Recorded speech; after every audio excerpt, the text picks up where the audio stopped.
لها ساعة من ساعات العطاء والفيض الرباني. Alhamdulillah.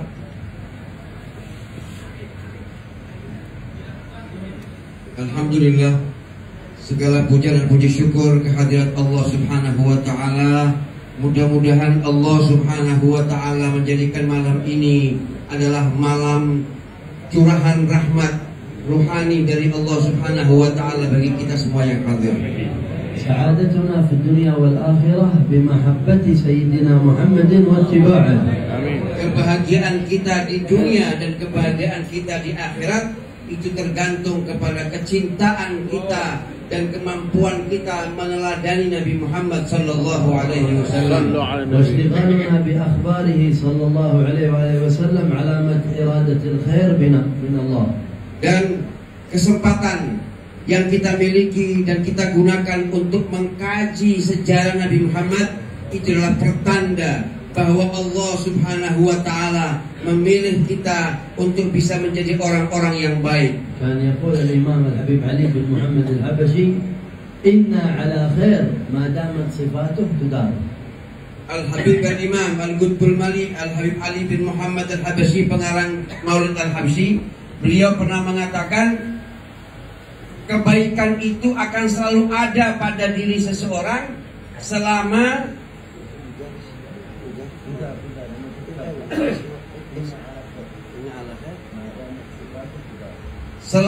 sifat-sifat Nabi itu masih terkaji, dipelajari, maka itu pertanda bahwa umat ini dalam keadaan kebaikan. ويقول أيضا ما نرى ذكره إلا من نعيم الجنان.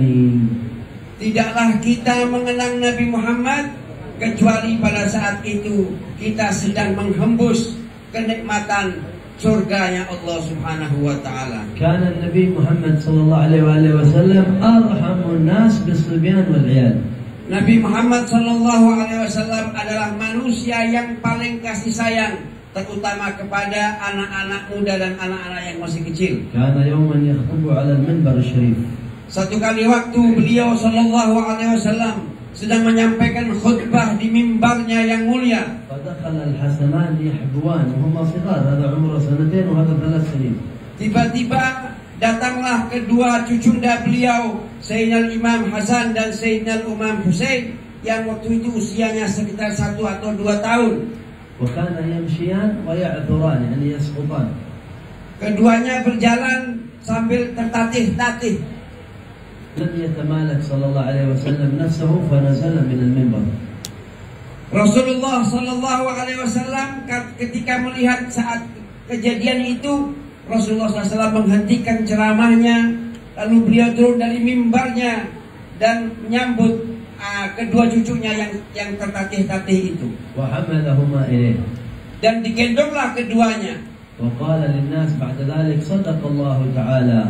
Lalu beliau mengatakan, Maha benar Allah Subhanahu wa taala بقوله إنما أموالكم وأولادكم فتنة، يعني اختبار وامتحان.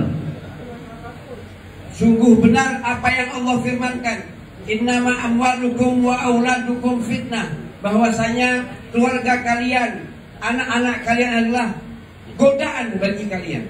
وكان صلى الله عليه وسلم يقول لم أتمالك أن رأيتهما يعثران فنزلت فحملتهما. هذا من الفتنة، من الاختبار من الله تعالى.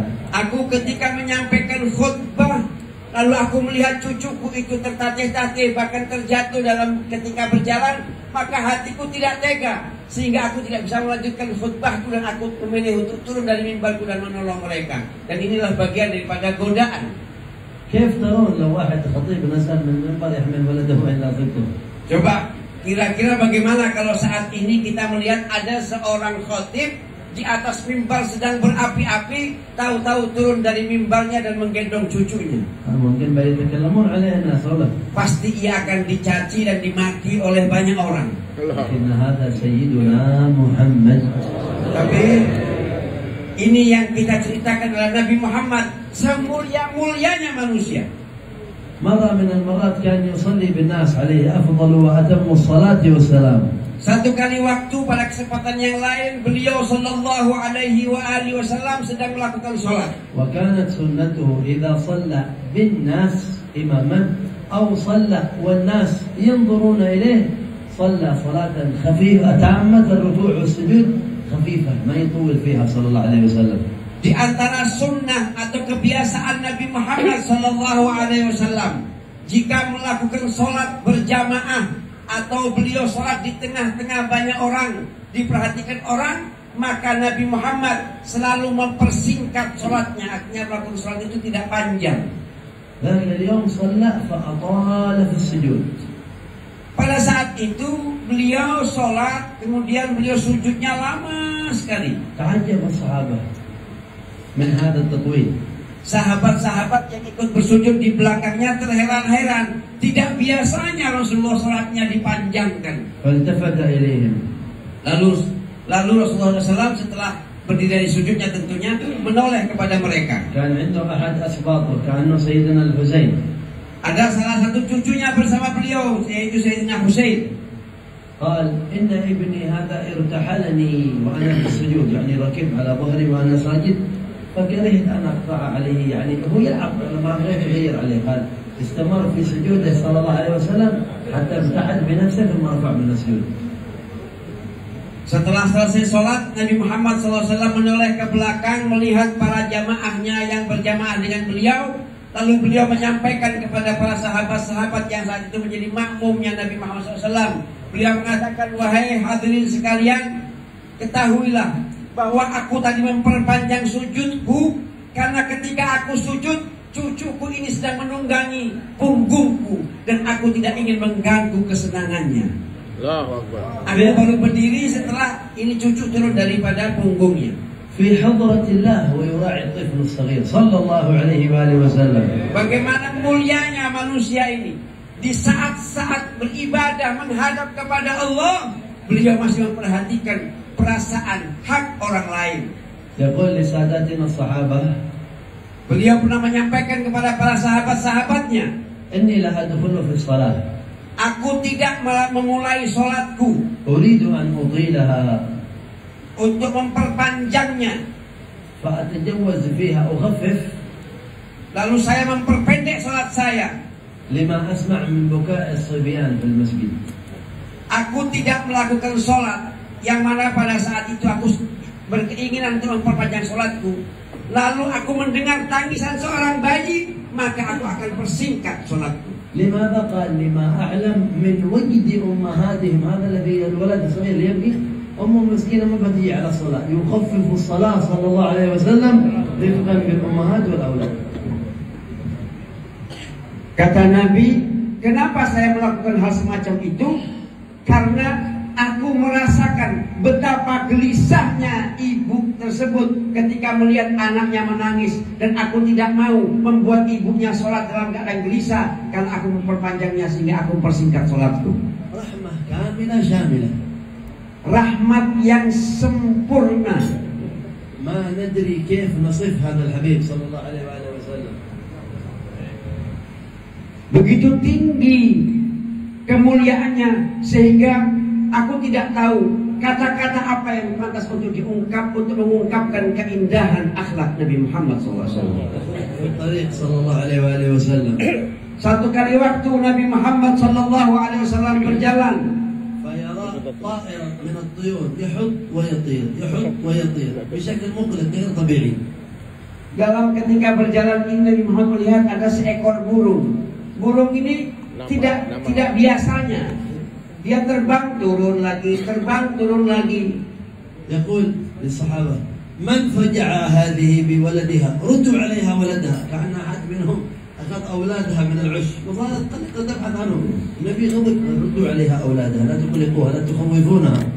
Kata Nabi mengatakan kepada sahabat-sahabatnya, ini burung, dia terbang naik turun karena ada yang mengambil bayinya, bayi burung itu. Kembalikan, jangan bikin burung ini gelisah, biarkan dia terbang dengan tenang. زوجاته الكرام جرى منهن ما يجري من النساء لأنهن بشر. Dalam kisah yang lain diceritakan tentang istri-istri Nabi Muhammad SAW. تخاصمنا وتغايرنا. Istri-istri Nabi itu juga sebagaimana wanita-wanita kebanyakan. Ada kadang tersinggung, ada ngambek begitu. protes-protes, biasalah perempuan. مرة كان صلى الله عليه وسلم عند سيدتنا سودة عند سيدتنا عائشة في حجرتها وفي يومها. Satu kali waktu Nabi Muhammad itu hadirin kan istrinya 4 atau lebih, ya jangan ditiru. Kecuali yang berani. Biasanya kalau bab ini Syekh yafrahun. Ya, orang-orang paling demen ceritain. Apalagi nanti kita minta dari beliau ijazah dan doa, setuju? Satu kali waktu Nabi Muhammad SAW sedang berada gilirannya di rumah Sayyidatuna Aisyah. جاءت السيدة سودة بطعام في إناء. Istri kedua Nabi Muhammad, istri ketiganya Aisyah, istri keduanya namanya Saudah, datang ke rumah Nabi Muhammad membawa makanan. Waktu itu di rumahnya Sayyidah Aisyah. فرح النبي صلى الله عليه وسلم. Maksudnya Saudah kepingin nyenengkan hatinya Nabi. سيدة عائشة قبل ما يأكل النبي أخذت الإناء ورمته على الأرض ورمت الطعام وكسرت الإناء. Siti Aisyah hatinya tidak tahan melihat itu. Cuma gara-gara makanan. Sebelum disentuh oleh Nabi itu makanan, diangkat itu piring dan dipecahkan sama Sayyidatuna Aisyah. وقال النبي صلى الله عليه وسلم قال غارت أمكم خلاص ما عندك إلا شيء. Kata Sayyidatuna Aisyah, kan istri Nabi itu pangkatnya Ummul Mukminin. Dibilang ibu kalian sedang cemburu. مع أنها في ذلك الوقت صغيرة توفي الحبيب صلى الله عليه وسلم وعمر السيدة عائشة 18 سنة بس، لكن يقول غارت أمكم يعلمنا أنها بشريات طبيعية في المرأة، ويعلمنا أنها أمنا لها التعظيم ولها الإكرام لأنها زوجة سيدنا محمد. Sayyidatuna Aisyah ini istri Nabi yang paling muda. Jadi kalau yang muda cemburu itu wajar. Waktu Rasulullah SAW wafat, Sayyidatuna Aisyah usianya masih 18 tahun. Nah, Nabi SAW kepingin memberikan pelajaran kepada kita umatnya supaya kita tidak salah menafsirkan atau beranggapan buruk kepada istri Nabi. Makanya pada saat Sayyidatuna Aisyah marah dan memecahkan piring, beliau mengatakan gharat ummakum, ya. Ibu kalian ini sedang cemburu. Rasulullah katakan ibu kalian ini Ummul Mukminin, tetap harus dihormati dan jangan berburuk sangka. ولإقامة العدل قال للسيدة عائشة عليك إناء بدل هذا اللي كسرتيه حق سوت تجيبي واحد ثاني بداله تكرمينه كما كسرتيه. Kata Rasulullah SAW, dengan bijaksana beliau tidak marah atau membentak, tapi beliau mengatakan kepada Sayyidah Aisyah, wahai Aisyah, sebagaimana kau telah pecahkan piringnya Saudah, sekarang bawakan gantinya. Kamu mesti ganti piring yang kamu pecahkan itu. Kata Syekh Sameh guru kita, beliau melihat wajah berseri-seri ketika cerita soal istri yang lebih dari satu, sehingga beliau terinspirasi untuk bercerita tentang poligami.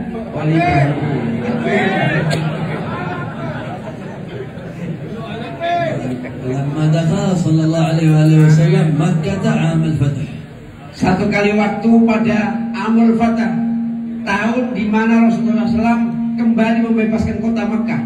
Ma'ahu al-jaysh fatih li Makkah ba'da ma sabar ala ahliha 21 sana. Rasulullah datang ke Mekah dengan pasukannya setelah sekian lama dinanti saat itu. 21 tahun Rasulullah menantikan detik-detik Fatah Mekah itu. Idza imra'ah ta'ti ilayhi sallallahu alaihi wasallam yaraha yanzil min al-jamal wa yadhhab ilayha.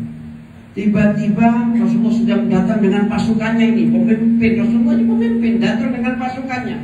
Tiba-tiba di jalan beliau turun dari kudanya, beliau mendapati ada seorang perempuan. Tiba-tiba Rasulullah turun dari kudanya dan menghormati si perempuan ini tadi.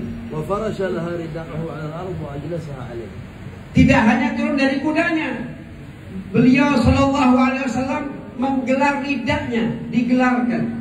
Lalu dipersilahkan perempuan tua ini untuk duduk di atas ridahnya Nabi Muhammad SAW. Ini sorbannya Nabi Muhammad. Kita saja kesenggol kopi yang kita pilih sudah bisa pidato panjang. Nabi Muhammad sorbannya manusia paling mulia sampai hari kiamat tidak ada yang lebih dari Muhammad. digelar lidahnya, dipersilakan orang duduk di atasnya. وجلس يكلمها ساعة من الزمان. Lalu duduklah perempuan ini dan berdialog dengan Nabi Muhammad SAW beberapa saat. حتى انصرفت عنه. Sampai selesai perempuan ini menyampaikan apa hajatnya dengan Nabi dan perempuan ini pergi, barulah Nabi Muhammad melanjutkan perjalanannya. Sayyidah Aisyah tanzur min al-hawdaj, mana hadhihi al-mar'ah? Sayyidatuna Aisyah waktu itu ikut. Beliau berada di haudaj. Haudaj itu hadirin unta dikasih ada tempat duduknya. Tertutup karena perempuan, jadi tertutup itu ada tempatnya. Diintip sama Sayyidah Aisyah. Ngomong sama siapa suamiku? Padahal yang diajak ngomong lebih tua. Tetap cemburu. قالت يا رسول الله من هذه التي فرشت لها رداءك وجلست معها؟ Sayyidatuna Aisyah, ya Rasul, siapa yang kamu gelari? Kok sampai perlu-perlunya kamu menggelarkan ridakmu untuk mempersilahkan dia duduk? Itu siapa perempuan itu? ايش تتوقعون الإجابة؟ Kira-kira jawabannya apa hadirin? قال إنها من صواحب خديجة. Kata Rasulullah SAW dengan lembut mengatakan, wahai Aisyah, tadi yang aku gelarin sorban untuk diduduki itu perempuan dulu temannya Khadijah, istriku yang pertama. كانت تأتينا أيام خديجة. Perempuan itu Aisyah, zaman Khadijah masih hidup, suka datang ke rumah kami. أخذتها الغيرة السيدة عائشة. Sayyidah Aisyah agak sedikit cekot-cekot hatinya. قالت وما تذكر من امرأة حمراء الشدقين قد فنيت في الدهر. قلت ماتت زمان هذه وقد أبدلك الله خيرا منها. Sayyidah Aisyah dengan cemburunya dia mengatakan, ya Rasulullah, kenapa sih Anda masih mengingat perempuan tua yang sudah lama meninggal, sementara Allah sudah gantikan untukmu yang lebih cantik dan lebih muda dari dia. قال صلى الله عليه وآله وسلم والله ما أبدلني الله خيرا منها قط. Rasulullah jawab, demi Allah wahai Aisyah, Allah belum memberikan kepada aku ganti sebaik Khadijatul Kubra. فقد آمنت بي حين كفر بي الناس. Karena Khadijah itu orang wanita pertama yang beriman kepada aku ketika semua orang membenci aku, beliau beriman kepada aku. وصدقتني حين كذب بي الناس. Ketika semua orang mengatakan aku pembohong, beliau satu-satunya orang yang mempercayai aku. ووأستني بنفسها ومالها. Dan beliaulah satu-satunya orang yang pertama kali menginfakkan jiwanya dan hartanya untuk perjuanganku. ورزقني الله الولد منها دون سواها. Dan aku diberikan oleh Allah Subhanahu wa taala keturunan darinya, dan aku tidak mendapat keturunan dari istri-istriku yang lain. تقول السيدة عائشة فما ذكرتها بعدها قد خلاص توبة. Sayyidatuna Aisyah mendengarkan itu, sejak itu beliau bertobat, saya tidak akan nyebut Khadijah lagi, tambah sakit hati saya. Tidak mau lagi nyebut Sayyidah Khadijah. والأعجب من ذلك أنه صلى الله عليه وآله وسلم خيم وهو فاتح مكة، عنده مكة تحته كلها وأهلها، جعل خيمته في الحجون عند قبر سيدتنا خديجة. Yang lebih aneh lagi, yang lebih hebat lagi, Rasulullah SAW setelah membebaskan kota Mekah dengan pasukannya dan keadaan saat itu, beliau belum punya rumah lagi di Mekah. Beliau bikin kemah. Tapi karena cintanya kepada Khadijah, beliau SAW membuat kemahnya di Hajun, di dekat makam Sayyidatuna Khadijah Al-Kubra, أجل يكون قريب منها. supaya beliau dekat dengan Khadijah walaupun dikubur dia tidak apa-apa. ما يحتاج نبحث عن أصحاب الأفلام الكلاسيكية يعلمون نحن المحبة. المحبة صدق بنتعلمها من سيدنا محمد. Kalau mau belajar cinta, nggak usah nonton film India. Kalau mau belajar, كانت السيدة صفية بنت حيي زوجته قصيرة القامة. ada istrinya Nabi namanya Sofia. Sofia ini orangnya pendek. إذا أرادت تركب على الجمل ما تقدر. Kalau mau naik onta, tidak bisa dia, karena onta kan tinggi, dia pendek. نحن الحين لو واحد فتح الباب لزوجته سيارة قالوا هذا معناه واحد من أمرين، واحد منهما جديدة، إما سيارة جديدة وإما امرأة جديدة. Kalau zaman sekarang kata beliau, bukan saya loh ya, beliau. Saya cuma menerjemahkan, jangan syukur terus saya. Ya, kata beliau, kalau zaman sekarang ada suami bukakan pintu mobil buat istrinya, kita bakal disangka salah satu di antara dua. Ya disangka ini bini muda atau mobilnya mobil baru. لكن النبي محمد إذا بتطلع السيدة صفية ينيخ الجمل حتى يجلس ثم يجلس صلى الله عليه وسلم على رجله ينصب رجل ويرفع رجل فتطلع برجلها فوق ركبته الشريفة ثم إلى الجمل صلى الله عليه وسلم. تخيل هذا المشهد، تخيل ركبة محمد منصوبة مشان تطلع زوجته عليها. اللهم صل عليه وعلى آله. Coba kata beliau, lihatlah bagaimana romantisnya Nabi Muhammad SAW. Karena Sayyidah Sofia ini pendek, kalau mau naik onta sama Rasul, ontanya didudukkan dulu. Ya. Sudah begitu masih tinggi kan namanya onta. Rasulullah SAW ya meletakkan kakinya begini, lalu Sayyidah Sofia naik di atas pahanya Rasul, ya, menginjak pahanya Rasul untuk bisa sampai di atas onta. Luar biasa. Ya. Bayangkan ini kejadian seperti apa. Kalau dia sudah nyanyi. هكذا كانت حياته صلى الله عليه وسلم. Begitulah indahnya kehidupan Nabi Muhammad sallallahu alaihi wasallam. خادمه سيدنا أنس خدمه 10 سنين. Sayyidina Anas itu pernah menjadi pembantunya Nabi Muhammad SAW. Usianya waktu itu 10 tahun. قال فما شممت طيبا أطيب من كف رسول الله صلى الله عليه وسلم. Sayyidina Anas mengatakan, aku tidak pernah mencium aroma yang harum seharum aroma tangannya Nabi Muhammad SAW. مسست حريرا ألين من كف رسول الله صلى الله عليه وسلم. Aku tidak pernah menyentuh yang lebih halus daripada kulitnya Nabi Muhammad SAW, lebih daripada sutra. خدمته 10 سنين فما قال لي في شيء فعلته لما فعلته ولا في شيء تركته لما لم تفعل. بالله تتخيل هذا 10 سنين ولا بدا خالف، لا يخالف، لكن رسول الله يرحمه. 10 tahun kata Sayyidina Anas, aku menjadi pembantunya Nabi Muhammad. Tidak pernah sekalipun Rasulullah menanyakan kepada aku, kenapa kamu begini? Atau kenapa kamu tidak begitu? Tidak pernah aku dengar itu dari lisannya Nabi Muhammad SAW. فإن عاتبني أحد من أهله يقول دعوه لو قدر شيء كان حتى تمدون وخلاص قالوا ما في شيء. Kalau Sayyidina Anas Sayyidina Anas tidak pernah salah, pernah salah. Cuma Nabi itu pemaaf karena masih kecil. Bahkan kalau Sayyidina Anas melakukan sebuah kesalahan, lalu keluarganya marah, tidak benar ini. Kata Rasulullah, jangan marah, biarkan. Mungkin dia tidak bisa. Kalau dia bisa, pasti dia nggak salah. Itulah rahmatnya Nabi Muhammad. أحيانا يرسله في بصاه صلى الله عليه وسلم يعمل شيء. Kadang-kadang Sayyidina Anas diperintah oleh Nabi untuk melakukan sesuatu atau membeli sesuatu. فيذهب يلعب مع الصبيان وينسى الوصال. Namanya Sayyidina Anas yang masih 10 tahun, ketika disuruh sama Nabi menuju ke tempat yang ke toko atau ke pasar itu, di tengah jalan ketemu anak-anak lagi main, dia ikut main, lupa dengan perintahnya Nabi Muhammad. فيخرج صلى الله عليه وسلم يبحث عنه بنفسه. Nabi Muhammad keluar sendiri nyari Sayyidina Anas. قال يا أنيس ما فعلت الوصال؟ نسيت يا رسول الله. Rasulullah SAW memanggilnya bukan dengan hardikan, tapi memanggilnya ya Unais, ditasghir. Wahai Anasku yang kecil, apa yang kau lakukan dengan perintahku? Ya Rasul, maaf ya Rasul, aku lupa.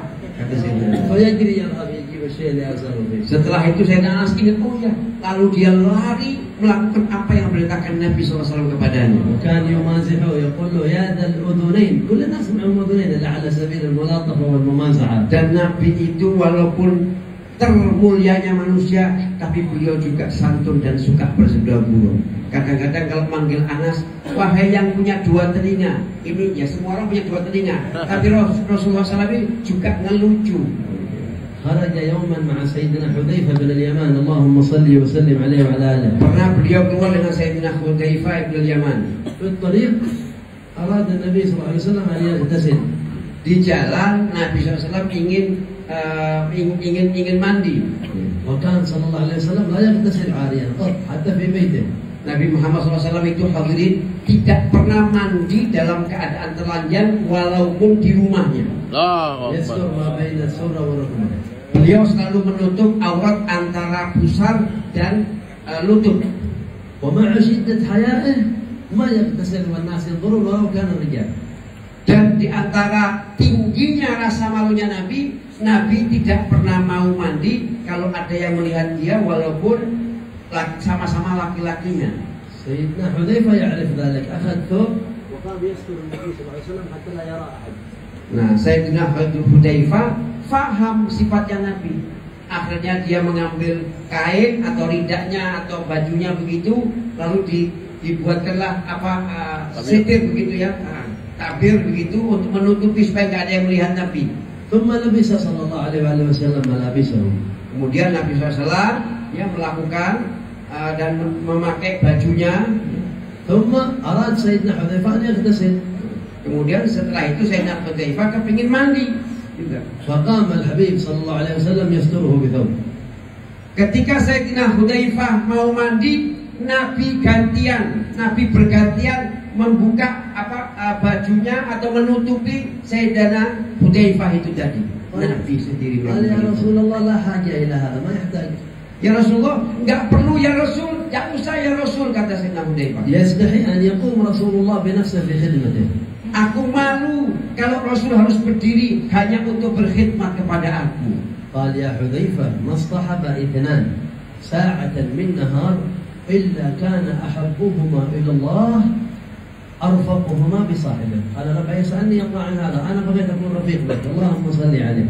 Kata Rasulullah, ya Hudzaifah, dua orang bersahabat yang paling diridhoi, dicintai sama Allah adalah yang paling sayang kepada teman-temannya.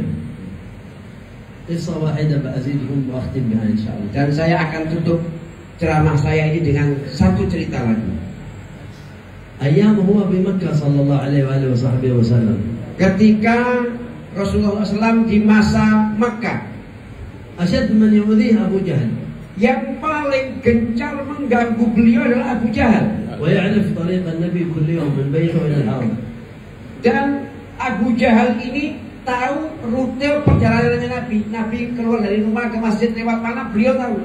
Wa min asy-syaqawa yakhruj fi al-lail yahfir hufar, yaqul insyaallah idza mat yasqut Muhammad fi wahidah minha. Nah, Abu Jahal ini sangat menginginkan celaka bagi Nabi Muhammad SAW. Jadi beliau sekali waktu menggali tanah dengan harapan itu jalan dilewati Nabi Muhammad dan Nabi Muhammad tersungkur di dalamnya. Marra Rasulullah wa lam yasqut fi syai' minha. Dibikin galian, Rasulullah lewat situ tetap tidak jatuh. عبر أبو جهل الظاهر ذهنه مشغول بشيء سقط في الحفرة التي حفرها وكانت عميقة ولا عرف يخرج منها. Abu Jahal lagi jalan sambil entah membayangkan apa, dia lupa kalau dia buat jebakan di situ. Akhirnya dia yang masuk dalam jebakan itu. Dan lubangnya dalam. Wal waqt lail, zalam. Dan waktu itu malam hari, zaman itu nggak ada merkuri, gelap sekali. Yasih, yurid ahadun ghayra ma ahad mar fi tariq abadan. Malam gelap, beliau masuk dalam lubang itu si Abu Jahal ini. Teriak-teriak, tolong, nggak ada yang dengar. وإذا بحركة أقدام أنا خلاص جاء واحد بينقذنا بيخرجنا من الحفرة. Abu Jahal sudah mulai putus asa, sudahlah apa kata nasib. Tiba-tiba dia mendengar ada suara orang berjalan. يذكر الحفرة وإذا وجه سيدنا محمد هو الذي ditunggu suara itu. Ketika suara itu sudah berada di depan lubang itu, Abu Jahal menengok ke atas. Ternyata yang dia lihat adalah wajah bercahaya Nabi Muhammad sallallahu alaihi wasallam. أنا وإلا أنت واحد يؤذينا كل يوم هو مسلم مؤمن ما هو كافر سقط في حفرة. خلى أبوه في الحفرة فلا تخرج منها. Kata Syekh Sameh, kalau saya dan hadirin yang melihat itu, alhamdulillah. Pasti kita berbahagia. Kenapa? Yang mau ganggu saya, akhirnya dia, kata kita, senjata makan. Wah. لكن هذا سيدنا محمد مباشرة بلا تفكير مد يده إلى أبو جهل يخرج من الحفرة. Tapi ini Nabi Muhammad sumbernya rahmat, pangkalnya semua kebaikan. Begitu melihat Abu Jahal tersungkur di dalamnya, tanpa berpikir panjang, beliau langsung mengulurkan tangannya dan mengangkat Abu Jahal dari lubang tersebut. Abu Jahalnya kebingungan 7 keliling. Di saat yang sama dia sakit hati dengan Nabi Muhammad, dan pada saat yang sama dia bingung apanya yang harus saya benci dari orang ini. ما عاد عرف ايش يقول وهو يخرجه. النبي قال ايش هذا؟ من هذا الذي يحفر الحفر في طريق الناس ويؤذي الناس في طريق النبي صلى الله عليه وسلم صلى الله عليه وسلم. Akhirnya dia malu sambil ngomel, ini siapa yang bikin jebakan-jebakan ini? Apakah dia tidak tahu ini membahayakan orang? هذا محمد صلى الله عليه وسلم. Nabi Muhammad diam terus ditinggal jalan sama Nabi Muhammad. لابد نخرج من مجالس ذكره صلى الله عليه وسلم وموالده بزيادة محبة ومتابعة. Itulah sekelumit daripada keindahan perangai Nabi Muhammad SAW. Oleh karena itu kata beliau, seharusnya setiap kita keluar dari majelis maulid, kita harus keluar dengan tambahan cinta kepada beliau SAW dan tambahan ittiba, mengikuti atau meneladani beliau walaupun dengan sedikit daripada akhlak beliau. Allah yarzuqna jami'an kamala mutaba'atih. Semoga Allah Subhanahu wa taala memberikan rezeki kepada kita kemampuan untuk bisa sesempurna-sempurnanya meneladani beliau sallallahu alaihi wasallam. Ya Rabb, nahnu wa auladana wa ahbabana wa ikhwanana wa azwajana wa ahli diyarina ajma'in narzuq kamal mutaba'at hadha nabi. Ya Allah, berikanlah kami, istri-istri kami, anak-anak kami, kerabat kami, dan semua orang yang berada di negeri kami bisa melakukan sebaik-baiknya peneladanan kepada Nabi Muhammad SAW. ولا تجعل عين من أعين هؤلاء الأحباب إيانا وإياهم وأهل ديارنا إلا رزقتها رؤية وجه سيدنا محمد في الدنيا قبل الآخرة يا عظيم. Dan kami mohon ya Allah, izinkanlah mata-mata kami saat ini untuk bisa memandang wajah Nabi Muhammad yang suci. Allahumma amin. Allahumma amin. La tahrimna min hadzal wajh al-karim an-nawim. Jangan kau haramkan kami memandang atau bisa melihat wajah Nabi Muhammad yang mulia ya Allah. Warzuqna kamal mawaddati wa hananati. Dan karuniakanlah pada hati kami setinggi-tingginya rasa cinta dan sayang kepada beliau sallallahu alaihi wasallam. Ta'zimihi wa mahabbatika wa mahabbatihi. Berikan kami kemampuan untuk bisa menghormati beliau sallallahu alaihi wasallam. Ajil bi raf'il bala wal waba' an Indonesia khassa wa 'an al-muslimin 'amma. Angkatlah ya Allah dengan berkat Nabi Muhammad bala dari negeri Indonesia ini dan semua dan dari seluruh penjuru dunia. Ya Allah, jami' hajat min hadar hadha al-majlis bi wajahatihi 'alayk ila ma turidha kullaha zahiraha wa batinaha. Ya Allah, dengan berkat kemuliaan Nabi Muhammad, kabulkanlah hajat kami semua. Husn dhannina fillah annahu ma jarud man tawassal bi Muhammad. Kami berbaik sangka kepada Allah bahwasanya barang siapa yang bertawassul kepada Nabi Muhammad tidak akan pernah kecewa. Dan tidak akan pernah sia-sia orang yang mendatangi Allah lewat pintu Nabi Muhammad sallallahu alaihi wasallam. Allah yatub alaihi wa alaikum taubatan nasuha yuzakkina biha jisman wa qalban wa qalaban wa ruha yanzur ilayna bima nadhar bihi ila al-muqarrabin min khassat atba' sayyidina Muhammad. Warzuqna kamal mawaddatihi wa mahabbatihi wa hananatihi wa ri'ayatihi wa dukhul tahta nadharihi wa ikramihi wa in'amihi. نحن أهلنا وأحبابنا وأهل ديارنا وديار المسلمين أجمعين ونظر يا رب من نظراتك إلى العاصين والمستضعفين والمضطهدين والغافلين. لا تجعل أحد منا إلا وأكرمته بمودة سيدنا محمد ومحبة سيدنا محمد والقرب من سيدنا محمد. ارزقنا كمال الأدب مع ورثته وعترته وأهل خلافته من العلماء ومن الصالحين وارزقنا كمال حسن النظر في منامتك عنا ظاهرا وباطنا والحمد لله رب العالمين. Karena yang terakhir panjang dan cepat, saya bingung menerjemahkannya, tapi kita yakin semua doanya baik. Kita amin ya rabbal alamin. Mohon maaf atas segala kekurangan. Wassalamualaikum warahmatullahi wabarakatuh. Masya Allah ya Habib. Masya Allah, Masya Allah. Bismillahirrahmanirrahim. Walaqad asyadu linati ma'aunabuhu tuhir quluba tuhayyijul asjad. Walaqad adna alayhi fama yusawiru qawlu minna aw yakun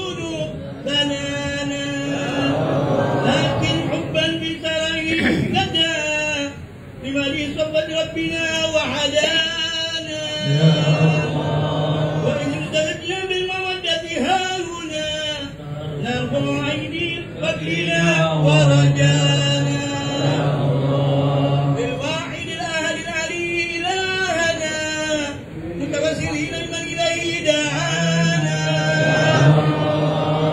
مختاري وحبيبي وصبيه زين الوجود بلاه حبانا يا ربنا يا ربنا يا ربنا بالمصطفى اقبلنا عجب دعوانا أنت لنا يا ذكرنا في هذه الدنيا وفي أخرانا أصلح لنا الأنوار واغفر ذنبنا ولا تؤاخذنا في خطانا واسلك بنا جدار المصطفى أقبل على بلد الحبيب خطانا علينا ببدر منك طلعة أحمد في بهجة العين الرضا ترعانا واكتب به بكل حال حبلنا وعبال من ودع ومن ورانا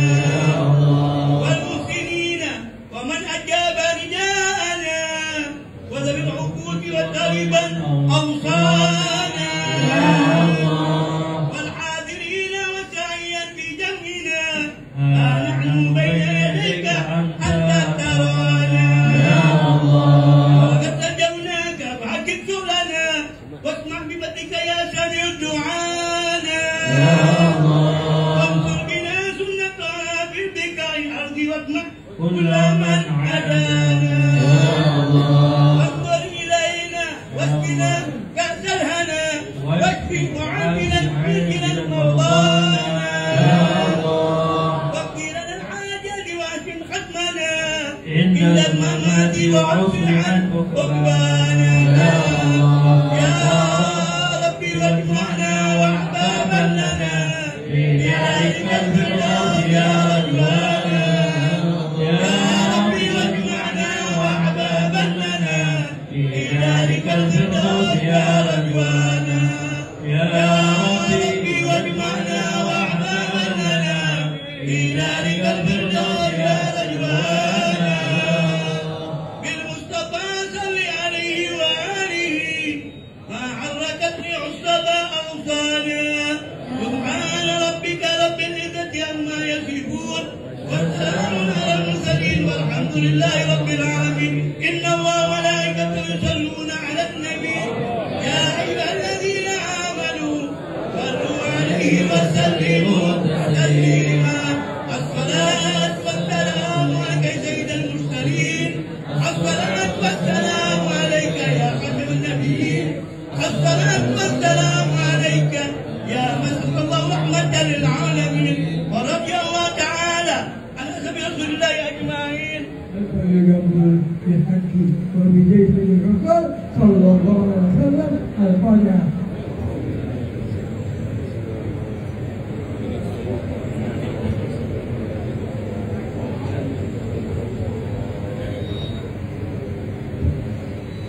بسم الله الرحمن الرحيم الحمد لله رب العالمين اللهم صل وسلم وبارك وسلم على سيدنا محمد وعلى ال محمد يا مبين السلام صلينا على المسلمين بالله والسلام وبكل المؤمنين يا نور المسجد اكفي شهر المسجد وسلام على المرسلين والحمد لله.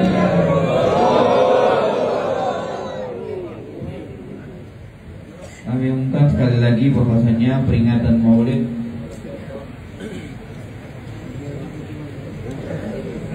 di rumah Habib Abdullah bin Ahmad Al-Kaf di Komplek Hayat Nasim Sako, dan untuk minta kesediaan para habaib, asatidz dan bapak-bapak sekalian yang di depan untuk menyantap hidangan di dalam. Pada Habib.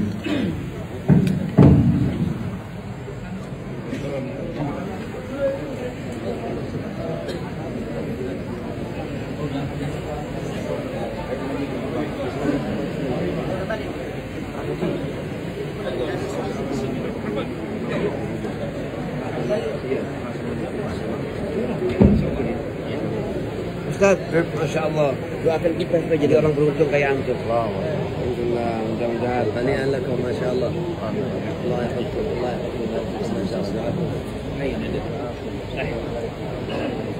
Ayo, proses kita jalan dulu. Terima kasih. خلاص كلهم bisa begini anak يتعبون الناس. Iya. Beliau langsung jalan ditunggu sama masjid di luar. Insyaallah. Allah barik. Anu, diumumkan dengan salaman. Antar bawa. Makan sini, Beb. Kecil lah. Enggak, Habib enggak makan. Enggak makan malam.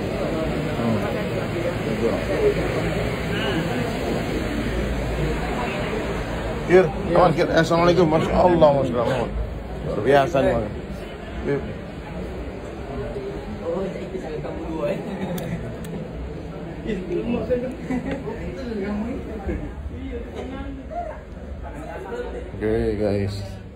Oke guys.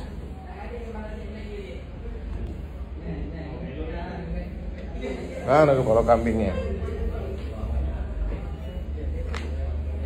Ini Ustaz. Kambingnya Ustaz. Apa nih Ustaz? Ini torpedo nih Ustaz. Iya.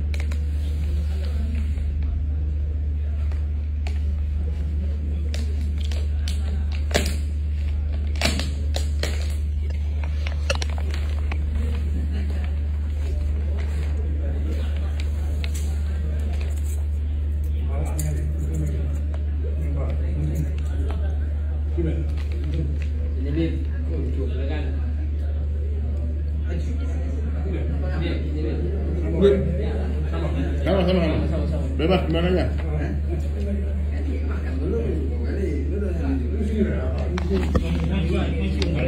Ya Beb, makan lu Beb. Betul. Awalan. Allah. Assalamualaikum.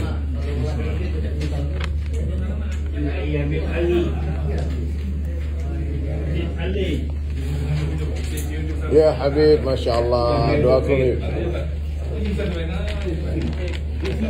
Hah? Iya, televisi ya.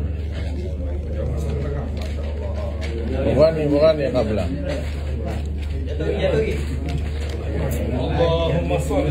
Bib, Assalamualaikum Bib. Hai Bib.